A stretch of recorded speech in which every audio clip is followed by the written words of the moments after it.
Good morning, everyone, and welcome to this year's National Landscape Awards workshop. We're delighted to have you join us today on this virtual platform.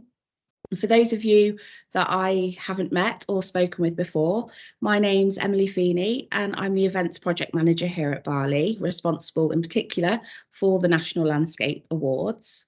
I'll be presenting today alongside Chair of the Judging Panel, John Melmoe. This workshop today has been developed by our judges, including John, to provide you with insight into the judging process, as well as hints and tips on how to create a successful entry. But before we get started, I just wanted to take you through a couple of housekeeping points. The workshop today is being recorded to allow those that are unable to attend to view on demand, but also to allow those of you who are attending to be able to review the information. So, as well as a question and answer session at the end of the workshop, you're also more than welcome to ask any questions as we run through the presentation today. There's a Q&A box on the top of your screen, or hopefully there should be. So type them in there, and when appropriate, I'll pose the question then to John. So, now that housekeeping part has been covered, we can move on to today's agenda. I'll be taking you through a short introduction to the awards, why entering is important to you and your company, and also how to enter. I'll then pass over to John, who will cover what you should be including within your submission pack, the judging criteria and score reports for each category, and some simple steps to follow when submitting your entry or entries, and some hints and tips to ensure your photography and videos are all top-notch. So to kick things off, I wanted to start with a short introduction to the National Landscape Awards. It's now in its 47th year, and the awards started from very humble beginnings and have grown not only in the number of entries and attendees, but also the stature within the industry. And this is in no small part thanks to the commitment of our members, including yourselves, and it's now being recognised as one of the largest landscaping awards in Europe. The growth has seen the introduction of lots of new categories that we feel represent the whole of the landscaping industry, but most importantly represent our membership base. These categories are also reviewed each year to ensure they stay relevant and that changes are made when necessary. And this is even more evident this year as we've now opened up some of our categories to our training provider members, which John will go on to talk about later today. That growth also means that winning a National Landscape Award promises to change the way that you and your business are seen within the industry. So members continue to enter because they find a real benefit in doing so, whether that's increased promotion or simply a way of celebrating the work that you and your staff do. So why enter the National Landscape Awards? This is the big question. It's what I get asked all the time. The entry process, it does take thought, it does take consideration, time, and there is a cost element to it. But the benefits of entering and winning most definitely outweigh those aspects. So first and foremost, it showcases and highlights your commitment to excellence, not just within the industry, but to the general public and your clients as well. Certainly one of the biggest surprises I had when I first started working on the awards, and even still now, is the hunger I see from members to gain the feedback from industry peers. So whether that's the judges visiting and reviewing their schemes and entries, or from other members who just see their winning entries up on the big screen at the ceremony. From what I see as well, the commitment to ensure they're always learning, always moving forward, always pushing themselves and their teams to do more. And in turn, the engagement with staff within the business also increases. Lots of winners have also reported an increase in inquiries after winning an award, but one statistic I heard that I thought was really quite staggering is the increase in inquiries of 24% that one business saw. And to me, that just highlights another one of the great benefits of entering. And of course, winning an award also generates many additional promotional opportunities for you and your company. And we work with our winners to ensure that we gain as much coverage within the industry as possible. And here at the bottom of the screen, you'll see a number of examples of that promotion. So now I just want to talk you through how to enter. The entry process is a simple one, we hope. And firstly, it's really important to ensure that you've reviewed and checked the eligibility against the entry guidelines document, which can be found on the awards website. It's in multiple locations, but it is seen as you first enter on that homepage. And once you've done this and you're ready to start your entry, a link taking you through to the entry system is also on that homepage of the website as well, and within those category sections. You'll be asked to register through the entry system, and once you've done so, you'll then be asked to or prompted to make a start on your entry. So you can easily pick up the category, and it'll take you through to the entry questions in stages. A top tip, though, that I do have for you is to try and collate all of that information that you need prior to starting the online entry. You can download the entry questions from those entry pages, so you know exactly what information you need to collate and gather, and also from the entry guidelines as well. And the final section within that online entry system is for your digital submission pack. So it's really important to ensure that all the items detailed within the entry guideline document are included within that submission pack, and that it's uploaded as one PDF document. This is so the judges can easily access it and review it when they're on site visiting the entry. Images then should also be uploaded in that section, but we ask them to be uploaded as a separate zip file. Again, this is just for the ease of the judges on the day of the visit.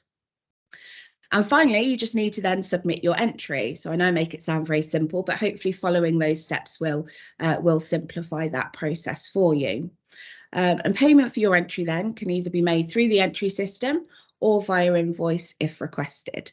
And of course, if you have any questions throughout that process, it's important to know that you can reach out at any time. I'll be more than happy to help. My contact details are plastered all over the awards website, but are also available on email signatures that I've sent out to you. So just feel free to drop me an email or give me a call. But what we're going to do now, we're going to move on to talk more in depth about the requirements for each category. And I'm therefore pleased to introduce John Melmoe, Chair of the Judging Panel, who will take over from me here. Good morning, everybody, and thank you for joining us on this rainy, snowy morning. I want to basically encourage you and give you some background advice as to how to get the most out of the awards process. Before I start going through the key elements, and we'll give you some examples of each of the items further on in the presentation, I'd like to just talk about getting ready for the submission. In my previous experience, it's extremely noticeable, those companies that engage all the staff in the process. This gives a depth and feeling to the submission. It also encourages and enthuses the staff. What we find as judges quite disappointing is when one person on their own puts together the submission.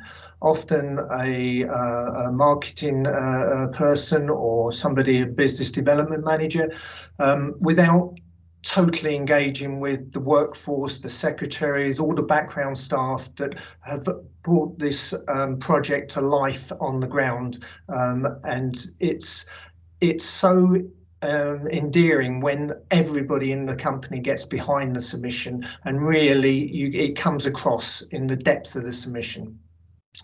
So we'll just talk through very briefly some guidelines. The extensive list is contained within the submission pack, but there are 9 or 10 key elements that are required. Evidence of practical completion. Now, practical completion are generally given on the larger contracts, but practical completion on the smaller contract could be your final invoice to the client.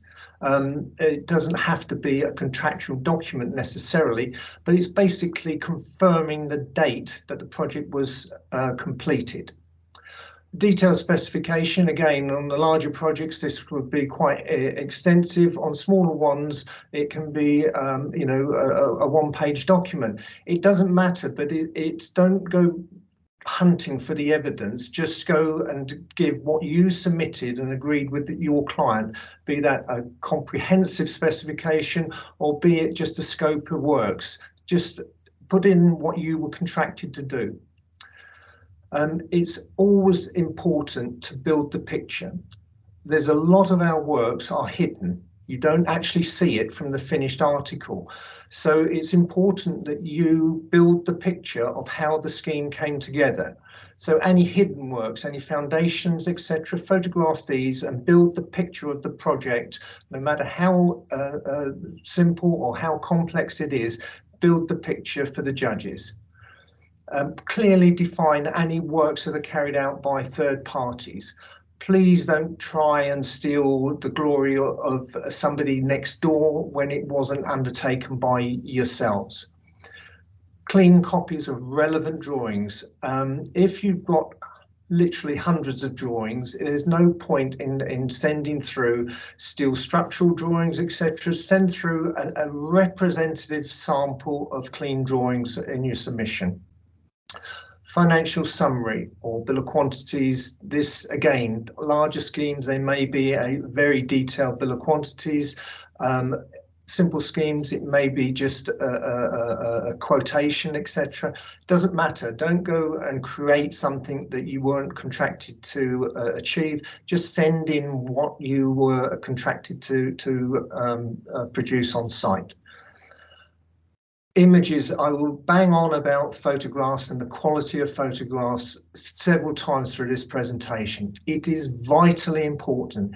If you can afford it, then please engage a professional photographer. If you can't, then just spend a little bit of time composing the photograph and try and get things as accurate and as good as you can.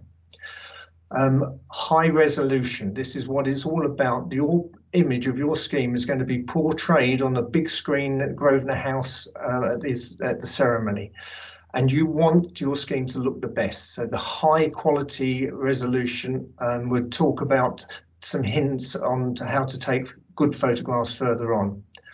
And then before and after images, really demonstrating, how your scheme has come together.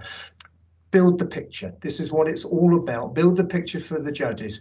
You will have been very close to your project for some time.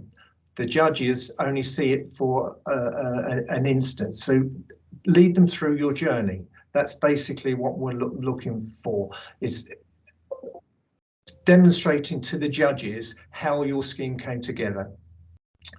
Then that's the before and the after. And then we then need some clear location and access details for the scheme. If you've got to get through security to get judges onto the scheme, then make sure all the passes are obtained in advance. Make sure, just check your postcode. Your postcode actually takes the judges to your site, and you haven't got one of these spurious postcodes that takes you halfway around the houses, because the judges will be using that probably for obtaining details to it. So a decent map, a decent image of where your scheme is, and that will be fine. Okay, so looking at the information, the quality of information would be obviously in your inline, and Emily has alluded to just being one PDF file. The reason for this is if you've got 9 different elements to the scheme and you put up 9 different PDFs, the judges have to open each individual PDF and it becomes quite tiresome. So bind them together, one PDF, make the life easier for the judges, and that will be much appreciated. And the elements that you need to be considering is demonstrating the interpretation of the clients or the design brief, the complexity of the scheme. Don't go making it up. If the scheme isn't complex, then that's fine. It's not a problem. But if you've got a complicated scheme, then again, take the judges on the journey with you. Explain your challenges, etc. The quality of workmanship. Make sure that your images reflect are truly representative of the overall quality of your scheme, and don't just highlight one element that looks really good. It's the overall scheme that we're looking at. And don't forget, each scheme, no matter how large or small, will be visited by the judges throughout the UK in the relevant categories. Detail the choice and use of materials. They may be outboard of your control, but just explain whether you had any input into the use of the materials or the choice of the materials, or whether the specification was given by the client, etc. And then the success in overcoming major challenges. Let's share the judges, this with the judges. Client satisfaction. Hopefully any scheme that's submitted, the client will be delighted with, and I'm sure they will be. But, you know, again, express this. If there's any quotes from the clients that you've had, then please, you know, share them with the judges. Good use of innovation or technology. We've seen some cracking schemes over the past few years, but often people don't tell you how they were achieved. So if you've used something new or that you're proud of, a bit of technology, then, you know, bang on about it. Tell the judges about it, share it with them. Environmental impacts. This obviously is quite a big topic this day and age. Vitally important. Again, make sure that you clearly cover this in the presentation. And then the strong design and implementation. Again, share this with the judges. If you've had no input into the design, then fair enough, that's not a problem. But, you know, again, explain who was responsible for the design. If you were part of a workshop with the designer and you come up with some ideas, again, share these with the judges. So next slide, please, Emily. The judges will arrange a visit once they've reviewed your pack. They will be in touch and make a date with you for gaining access, etc., onto the project. Now, it's the judges generally are on a very tight time frame, and it's very much appreciated if you can accommodate the dates that the judges suggest, because they have a number of schemes literally all around the country that they need to try and coordinate. So your cooperation would be greatly helped here. The judges, having made the appointment with you, then has a bit of a crib sheet. You might see them on their clipboards or on their iPads. And basically, this is just an aid memoir for them on when they've viewed your site, and they give it some running scores. But the key here is that the judges do not, in their own, make the decision of who is successful. This goes before an adjudication panel, and it is the entire panel that decides whether your scheme is worthy of the award or not. But the types of things are the quality of your entry material, the general impression, the quality of materials, the quality of work, project management, planting, etc., etc. And these really just it's a crib sheet for the judges on the day to actually give something to refer back to. The scores on the sheet do not feed through to the end decision.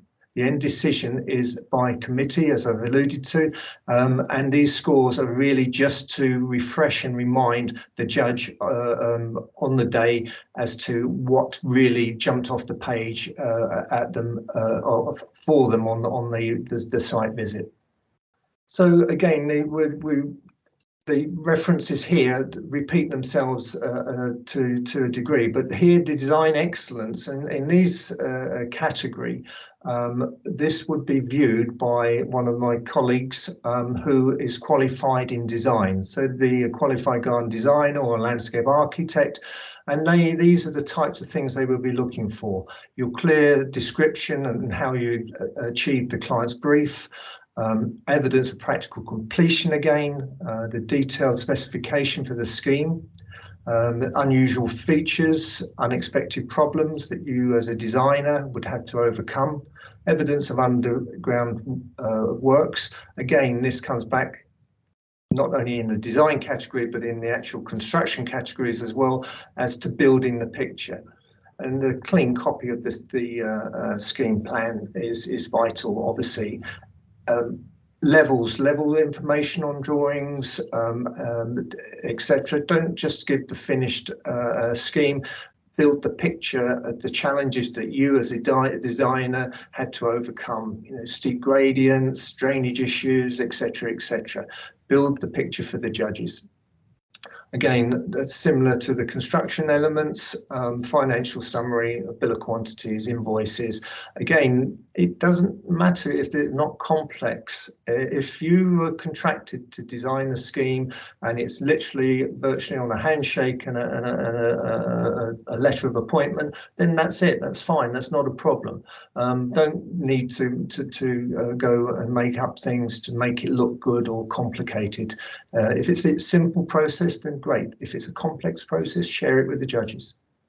And then again, high resolutions, this repeats itself throughout and is really, really important. The quality of the images that you put forward will go through onto the screen, and it will go through into the awards catalogue and brochure. So show your company and the scheme in its best light. Next, the location map, etc., is important, and it's really a clear location plan of where the scheme is. Next slide, please, Emily. And again, design excellence, the spatial design is important, the planting design, the composition. The judges will be looking at whether the planting design is suitable for the site. You know, is it the correct plants for the correct soil? You know, has drainage been considered? Has it been detailed? Your planting plans and schedules. The judges here on the design side want an in-depth knowledge of how and why you've selected the plants for that situation. And again, the hard landscape design, make sure that you portray the importance of the materials, why you selected those particular materials, you know, and if your client imposes a material on you and you don't feel it was appropriate, but the client's wishes, then portray that to the client, to the judges, because they may be viewing it that this material is inappropriate possibly for the use, and where you may not have had any say in the matter. It may be just a client's design.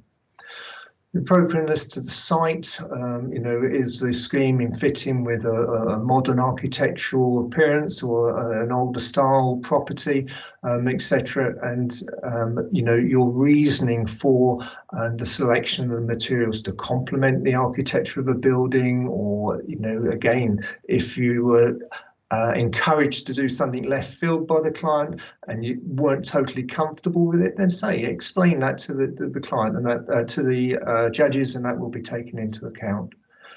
Documentation, scaled and detailed drawings. If they're CAD, then fine. If they're hand drawings, wonderful. You don't see too many of those this day, but on some of the smaller schemes, some of these drawings can be exquisite and, you know, very skillfully done. So again, share this with the judges. Topographical surveys, you know, the problems and the issues that you've thought through and have had to overcome, build the picture for the judges. And again, all the normal items, but a lot of people leave out the detailed drawings, the actual setting out drawings, etc. Put them in. Don't just give the finished article. Give all the background information or all relevant background information that shows you the issues that you've overcome. And again, the specification, bill of quantities, etc. And then any external input that you might have had from a structural engineer, for argument's sake, lighting designer or a drainage specialist. If you haven't designed those elements, but you've sublet those elements of work, then again, there's no shame in that.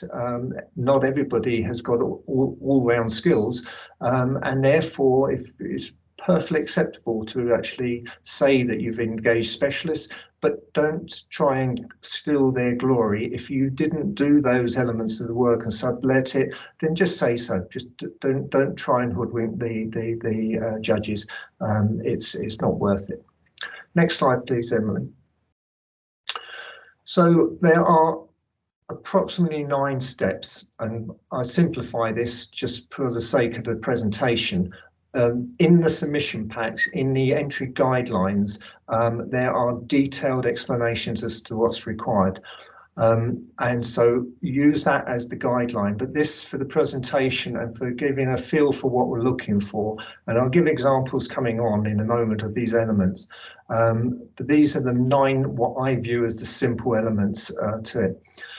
Introduction to the project, build the picture, a bit of history about the project, if there is a sum, then explain it, give a setting and a sequence for your project. Evidence of practical completion, and this varies slightly for category to category, but generally it's a project has to be finished 12 months and submitted 12 months from the date of practical completion. Slightly different from maintenance, you have to hold the maintenance contracts for a minimum of 2 years, but these anomalies are all explained in the submission pack. Detailed specification, we've touched on this. This can be complex or simple. It doesn't matter. There is no shame in putting forward a simple documentation of specification, scope of works, etc. If it's a complex scheme and you've got a detailed specification, fine, just send that through. Evidence of hidden work, build the picture. This is coming back time and time again. You know, do not just show the judges, present the finished article, build the picture, take them with you on your journey coming through. Define the works taken by third parties. This is crucial. You'll be surprised at how many people want to steal the thunder of something in the next phase of works. Don't do it, because you know the judges will visit, they will interrogate your documentation, and again these judges are all from the industry and they probably know your scheme inside out. Financial summary, again, bill of quantities. If it's an invoice, it's an invoice. There's no harm in that. There's no shame in that. It's what you contracted to do. If it's a full bill of quantities, fine, send it through. Images, images, images. We come back time and time again to the quality of the images. A lot of people get carried away putting up drones and drone footage. It's not a problem, that's fine. But a few years ago, we had somebody who spent a lot of time and effort in putting up a drone, only to film the whole of the scheme with a hose pipe running the length of the garden. And all I could see as a judge was a hose pipe. It really, if you're going to use drone footage, or even if you're going to do photography, dress the site ready for it. Get ready for it. Just have a look at what you're going to be photographing, and you know, tidy things up. Don't leave tools out, wheelbarrows, etc. Hose pipes. Tidy them up and then photograph your scheme. Clear location and access details. The judges are on a tight schedule. They need to turn up at the right location and have access, be it security or knowing where to meet you to go up through a lift or whatever the complexities are of the getting onto the project. Then make sure that you've got all the agreements in place and it's foolproof. I won't say idiot-proof, foolproof as to where the meeting points are and the clear location as to where your scheme is. Next slide, please, Emily. So here we have a sample of the 9 steps. This is a BALI member scheme that we'll be looking at that kindly let us use it. And what's happened here is they've made a bespoke submission pack for the BALI awards, which is fine, it's not a problem. But if you're on a tight budget, you can actually steer this presentation pack in such a manner that it actually can be used multiple times for promoting your business. So we accept that there's you know, quite an effort involved in pulling together a quality submission pack and quite an expense. But it doesn't have to just be used on the BALI awards, but make it bespoke for BALI. And then you can just strip out the relevant pages or logos and use it throughout your working life for the business in promoting itself to other clients. So step one, the introduction, explain the project, give a bit of context to the project. Here it's the walkie-talkie building, it's Fenchurch Street, putting a garden on the roof or the top 3 floors of it. Just set it in, give it some context. Next slide, please, Emily. Evidence of practical completion here, formal contract documentation, formally recorded as to when the works were complete. There's no ambiguity here. The client is signing it off, telling you that you have achieved it. So that's the evidence, and this is when the clock starts ticking for when we can submit the project to the BALI awards. This could be an invoice, a final invoice to the client. It could be a letter to the client just confirming that you have finished and that the scheme has been handed over to them, etc. It doesn't have to be a complex document. Next slide, please, Emily. So detailed specification, again, this can be a one-page scope of works, or it can be MBS specification. Whatever you were contracted to do, whatever you engaged to do by the client, share it with the judges. Next slide, please, Emily.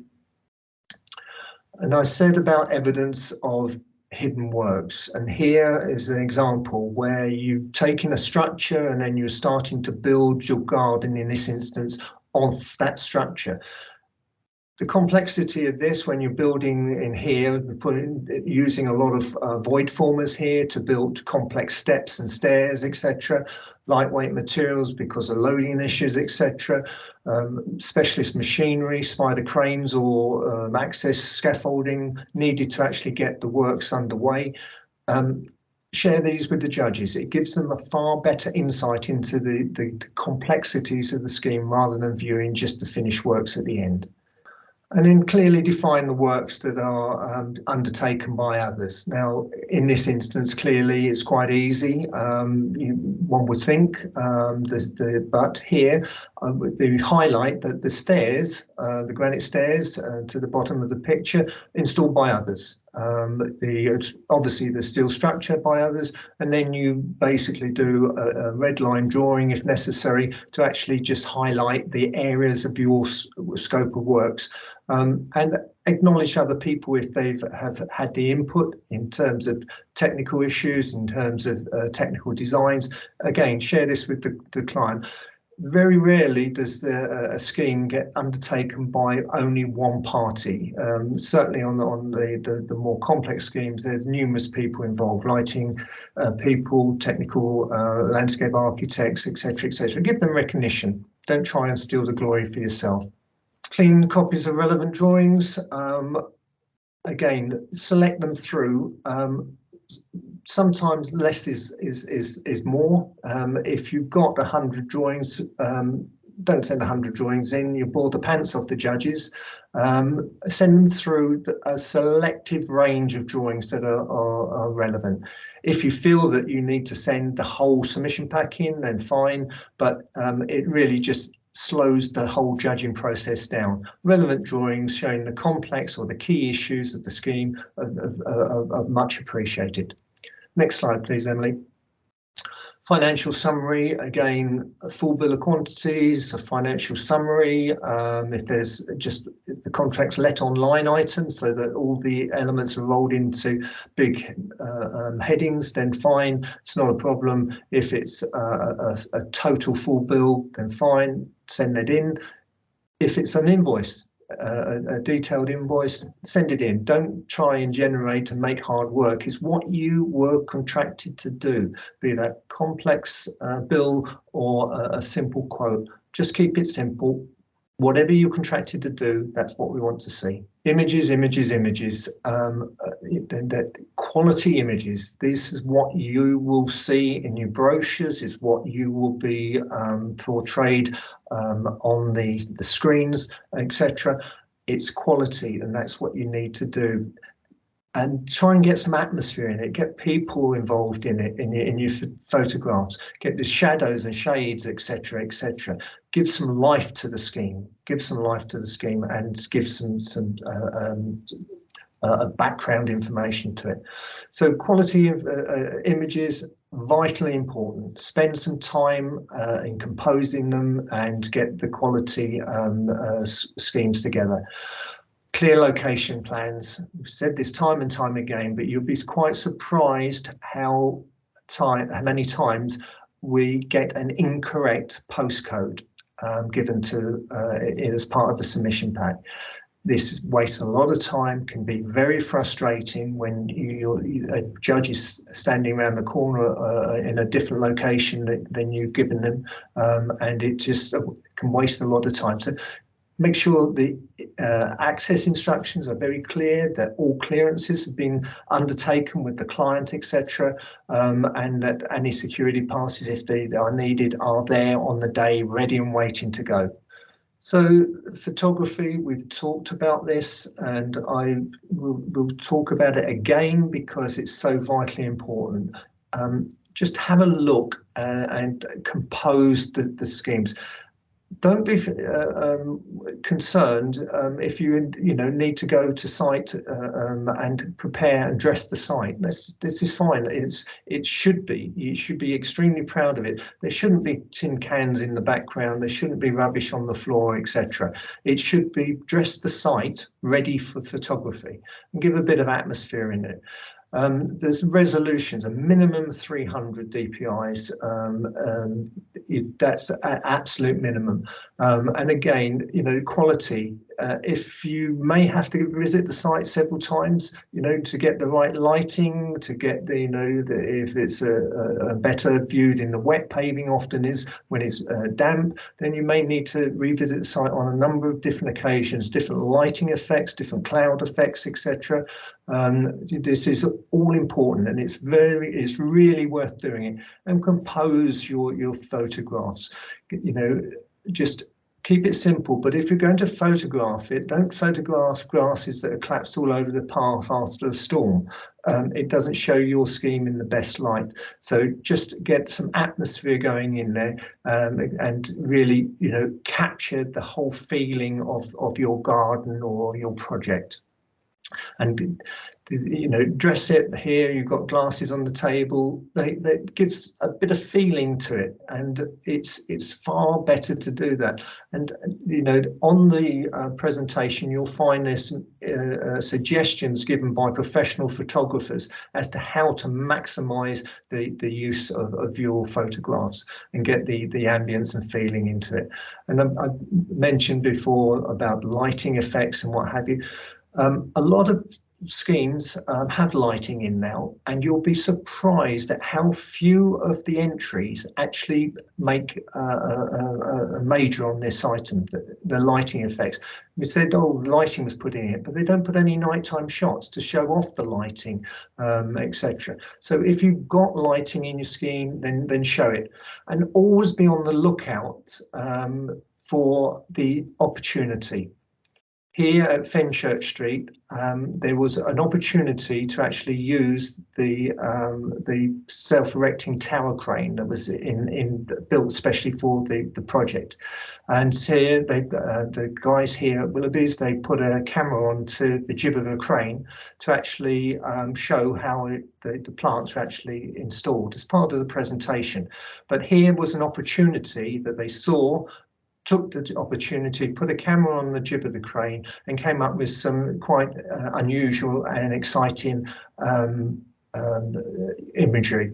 Now, the question is, did they leave a big enough hole to get this cycad, 100-year-old cycad, through the roof of the building? Now, I question this. Looking forward, the guys are up on the roof of this building, curved building, suction pads on their feet, ready to guide the plants in through an opening at the left. The question is, was it big enough?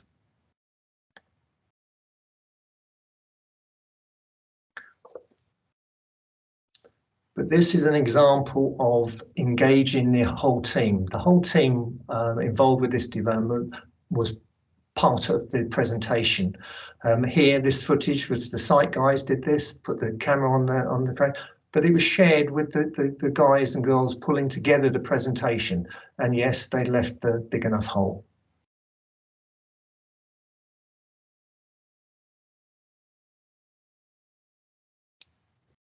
So videos, drone footage, all can be part and parcel of your presentation.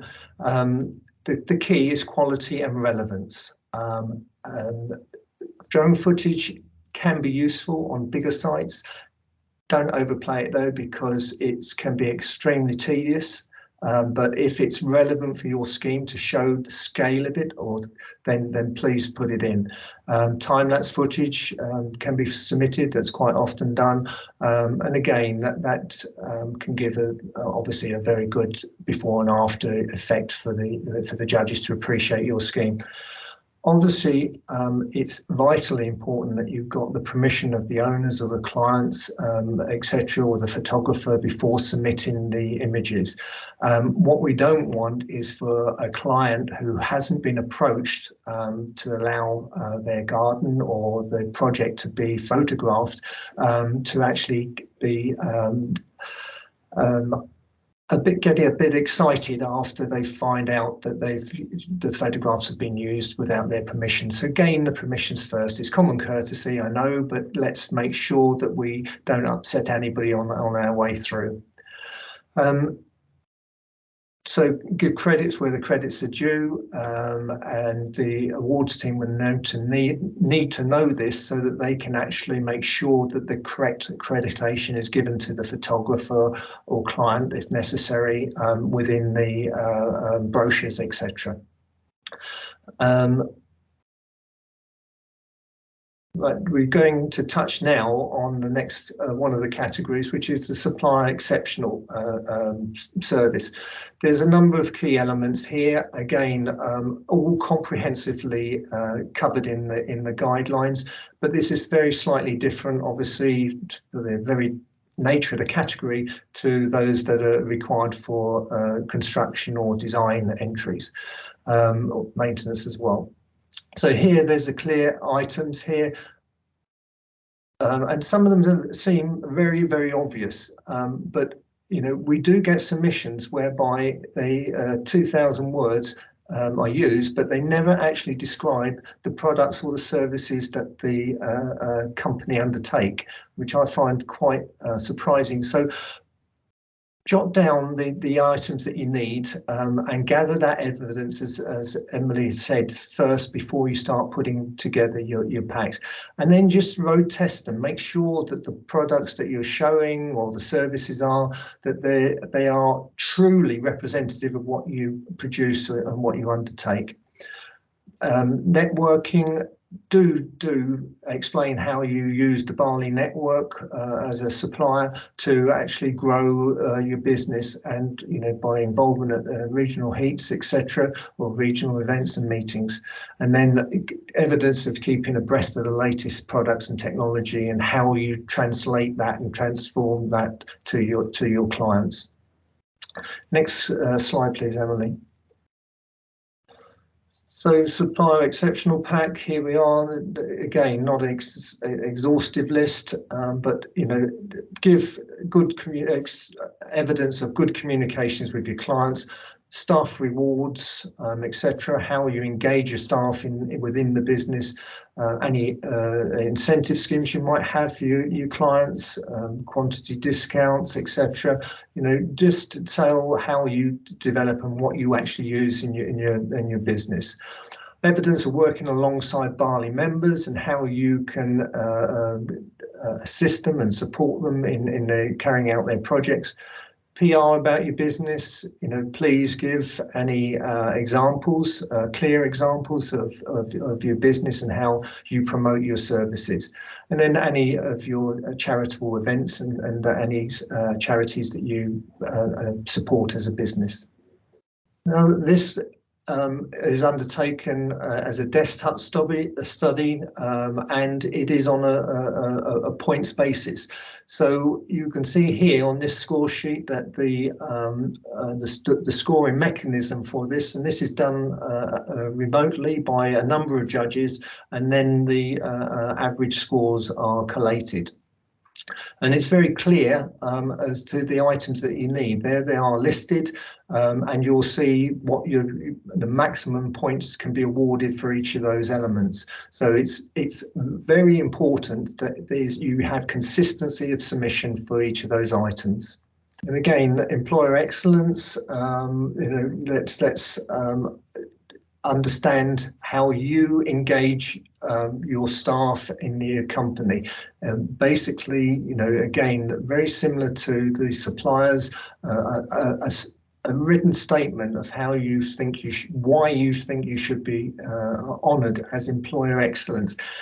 And there's a key in there. You have to go and demonstrate your engagement and how you go about engaging your whole workforce. And this is how you support the work-life balance. Very important currently. Your mission statement, your company vision, show how you recruit and your induction process, your health and safety elements.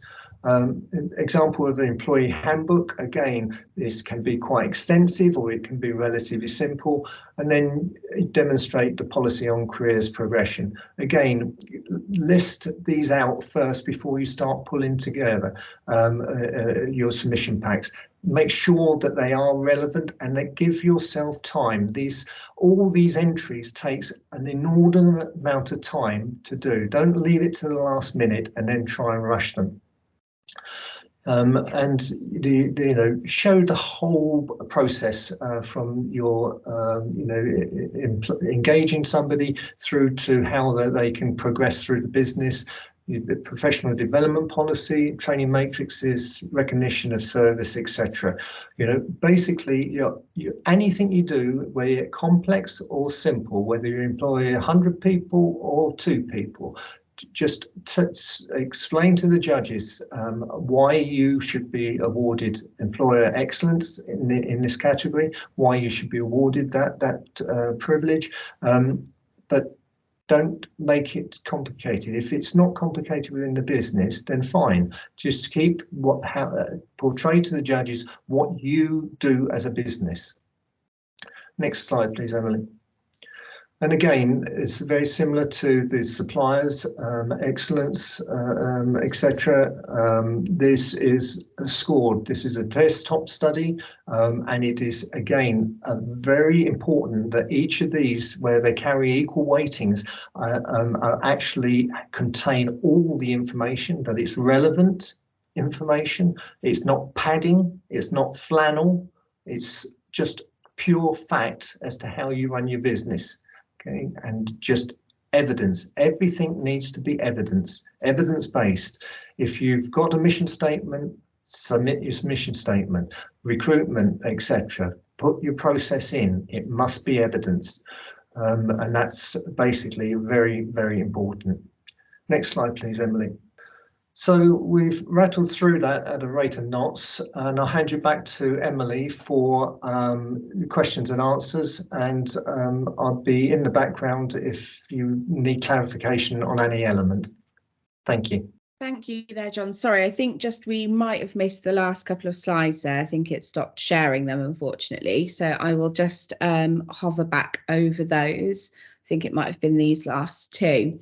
But I have had a couple of questions come in. So, John, you might want to pop your camera and your mic on because you might need to jump in and answer on these. Okay.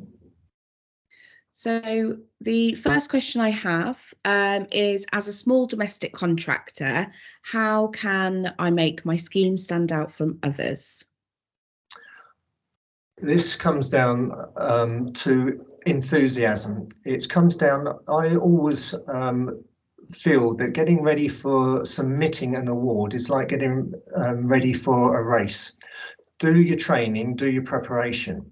And this is the key.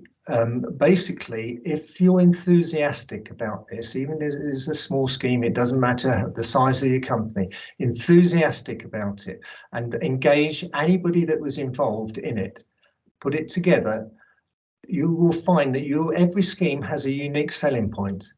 That may be some beautiful brickwork, it may be some beautiful planting or a fantastic water feature that you're extremely proud of. get this across in your submission, and it doesn't have to be a wordy document, but just be enthusiastic about it. You know, it's basically get the site ready before you photograph it. You'll be surprised how many sites aren't dressed for photographing. You know, just schemes that have been photographed after a hurricane's come through and the planting's all collapsed. Well, does that show your scheme in the best light? No, it doesn't. So choose your day carefully, dress the site, make sure that it's clean and tidy. There's no cigarette butts, there's no fag packets kicking around in the background, that it's swept and it's ready for photographing. That's key. So that's how can you make it jump out? Preparation. You know, choose your moments for photographing and then submit the best photographs that you've got. Absolutely. We've also had another question asking, could you delve a bit more into what you mean by the quality of entry materials? I think you might have just touched on it a little bit with the question that you answered there, but with regards to the quality. If I basically say that a business development manager submitted a scheme last year and they had never visited the project. Now, the submission was pretty good, but there was no feeling there. There was no feeling in the submission at all. There was an awful lot of words, an awful lot of flannel, an awful lot of padding. But, you know, as the judges, they don't need the padding. They need facts. And basically, the quality of the submission is the quality of every element. It's not just one element, it's every single element. The quality of your written word, the quality of your photographs, how you put the presentation together. I've said 9 points, they're the key points. You can put a few more in, but make sure that every element of those 9 points, if you run with that, those 9 points, are quality. Everything about your submission is quality. The presentation, the way it's laid out, it's got to jump off the screen and enthuse the judges. That's the key. And if you can enthuse the judges. It's really important to mention as well that the entry guidelines give very clear guidance on what should be included in that submission pack, and the quality we refer to not only is the quality of the elements within it, but also ensuring that you include each of those points in there. Yeah, all the points have to be covered, but this will land on a judge's desk. And if you've been enthusiastic and you've engaged your staff and you put together a quality document, it will jump off the pages for the judges. It will get them enthused. And the judge that visits your site has to sell your scheme to the panel. That's vitally important.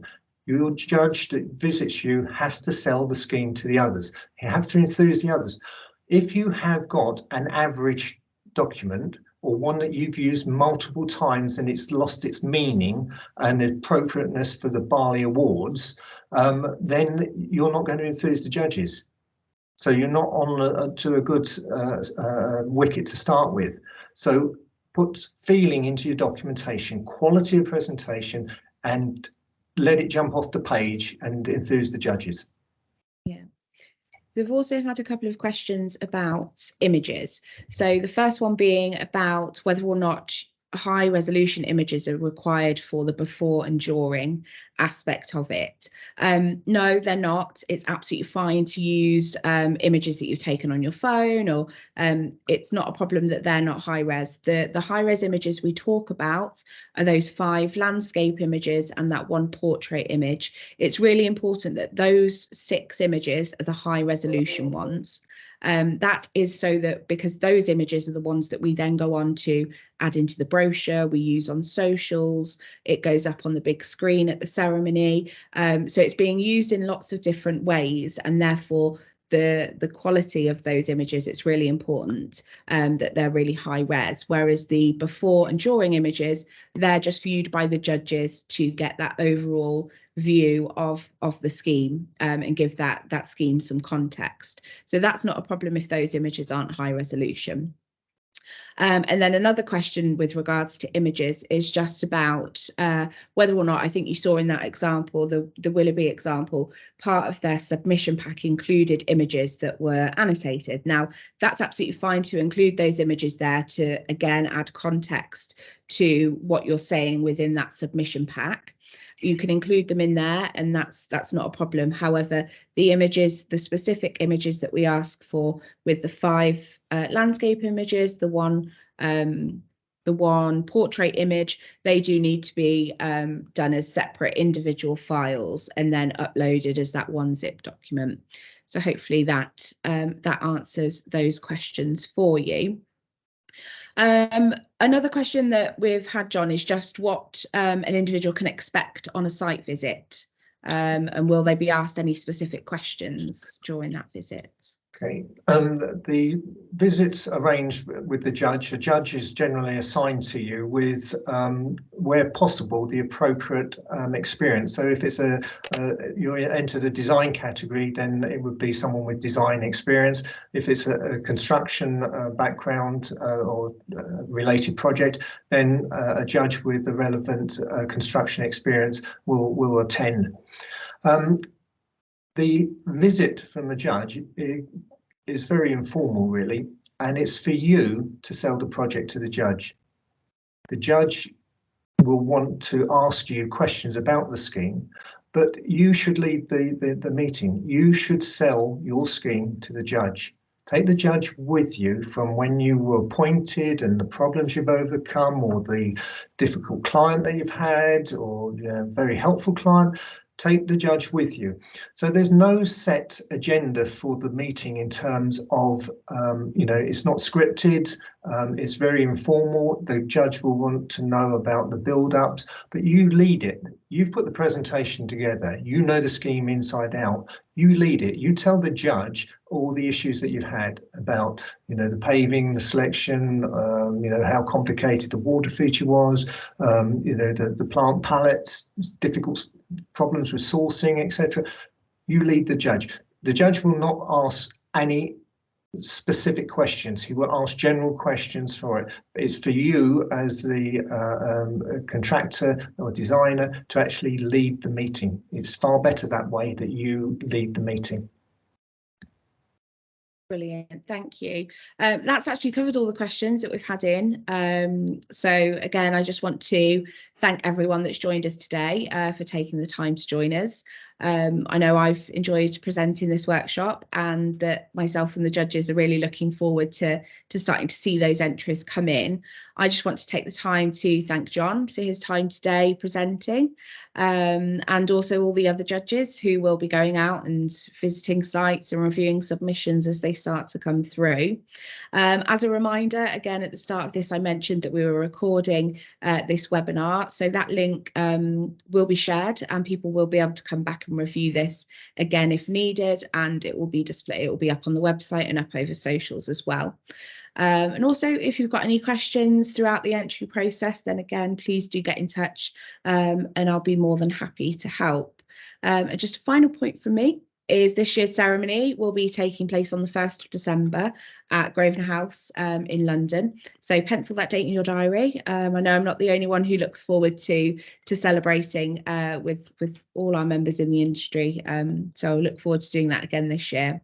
That's it from us today. Take care, and I look forward to seeing your entries come in. Thank you ever so much.